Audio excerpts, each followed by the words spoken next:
La filosofía frente al comunismo, por Alain Badiou, 2013. De Sartre a hoy, conversación con Peter Engelmann. 1.2. ¿El individuo es solo animalidad? Signo de interrogación abierta. ¿Coincidirías conmigo si dijese que se necesita un concepto de sujeto en todos los campos de la actividad humana? Para abordar ese tema, creo que antes debemos dar un pequeño rodeo. Para mí, el concepto de sujeto está estrechamente relacionado con otros dos conceptos, el de acontecimiento y el de verdad. Se trata siempre del sujeto para un proceso de construcción de la verdad o dentro de un proceso de construcción de la verdad. Mi propio modo de criticar el concepto metafísico de sujeto consiste en afirmar que el sujeto es una creación, algo que yo constituyo de ningún modo es algo dado. Dada es, por ejemplo, la figura del individuo. Pero para mí individuo y sujeto no son lo mismo.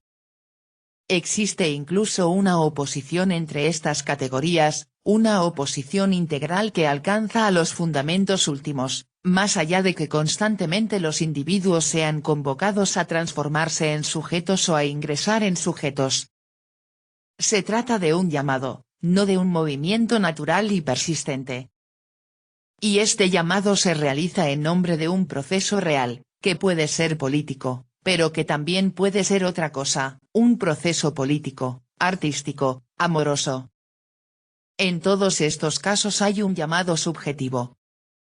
Signo de interrogación abierta. ¿Coincides conmigo cuando afirmo que realizar una crítica del sujeto es algo justificado, pero que, a la vez, no es posible realizar una crítica del individuo, pues el individuo es algo dado?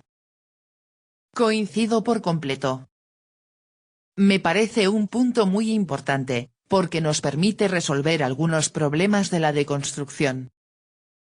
Creo que en la crítica del concepto de sujeto es importante percibir con claridad que esta crítica apunta a determinado constructo filosófico, que tiene una historia.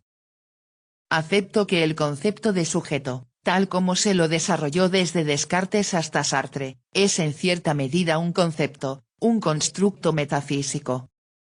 Cuando digo que retomo la categoría de sujeto, eso sucede en un contexto por completo diferente. Desde luego, coincido plenamente cuando se afirma que en esta tradición metafísica existe una suerte de fusión entre individuo y sujeto.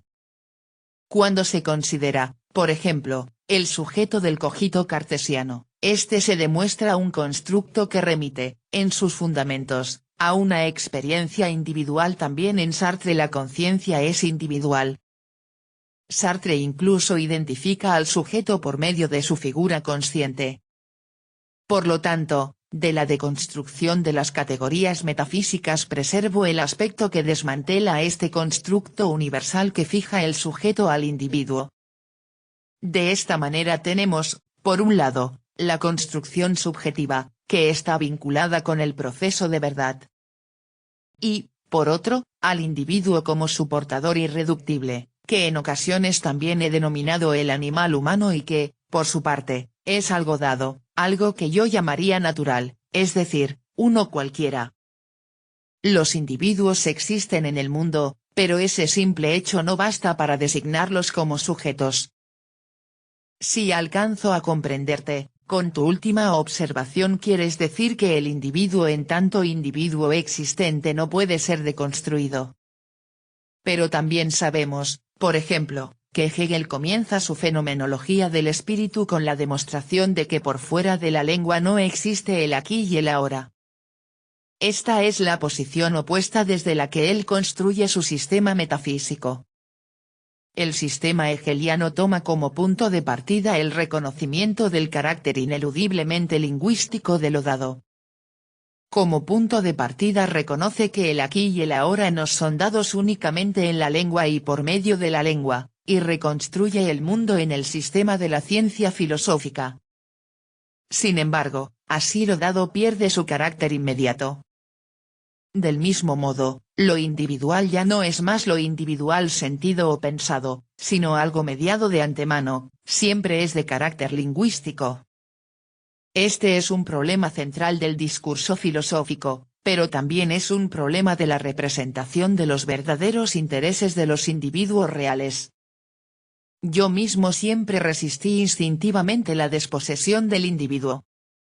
Es decir, insistí en que, tal como se dice actualmente, existe el hecho de la individualidad no deconstruible o inevitable, y en mi crítica de Hegel siempre estuve de parte del individuo, en contra de esa dominación por medio del proceso del lenguaje. Sin embargo, veo también que críticas pueden planteárseme en este sentido e incluso yo mismo me las planteo. ¿Cómo se podría insistir en la inmediatez del individuo en vistas de la crítica de Hegel? ¿Qué implicancias tiene esto, entonces, para la resistencia política? ¿Puede oponerse aquí algún argumento filosófico a esa resistencia? Estoy de acuerdo en indicar esta resistencia inicial del individuo frente a la deconstrucción, aunque bajo la condición de que uno se represente con claridad que este individuo no es otra cosa que un sedá. Se trata del sedá de la humanidad en tanto animalidad, nada más. Por eso el individuo es en y para sí irreductible, pero eso no le proporciona ningún significado especial, salvo el de su existencia. En otras palabras, estoy de acuerdo con el carácter irreductible del individuo, aunque bajo la condición de que no se oponga el valor del individuo al significado del sujeto metafísico, como si ambos estuviesen en el mismo plano. No estoy de acuerdo, por ejemplo, con la crítica que Kierkegaard le hace a Hegel. Kierkegaard afirma que la existencia del individuo es en última instancia irreductible. Concuerdo con eso, pero disiento en que implique llevar a cabo, tal como sucede de hecho en Kierkegaard, un proceso propedéutico para una sacralización del individuo de un modo en última instancia religioso. En otras palabras, la vida humana, su carácter irreductible, es la vida de la animalidad humana en cuanto tal.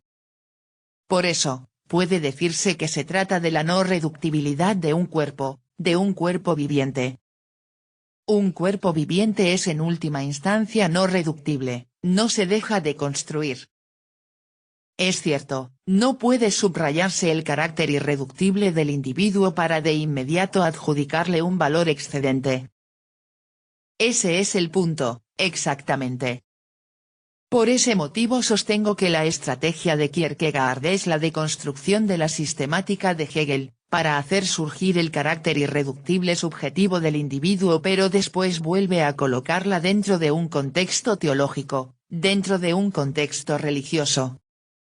Para mí hay en el individuo solo la animalidad existente, el principio de la vida. La vida es individual, pero se presenta a la vez en el marco de las especies y de la individualización, y por eso mismo no es pasible de deconstrucción.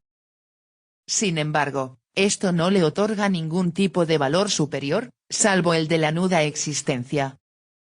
La cuestión que sigue de manera inmediata, saber qué valor tiene la nuda existencia, adquiere su sentido solamente desde la perspectiva de una verdad subjetivada. Signo de interrogación abierta. No habría que referirse a otro esquema si se quisiera adscribirle valores a esa existencia individual. No, no es exactamente así.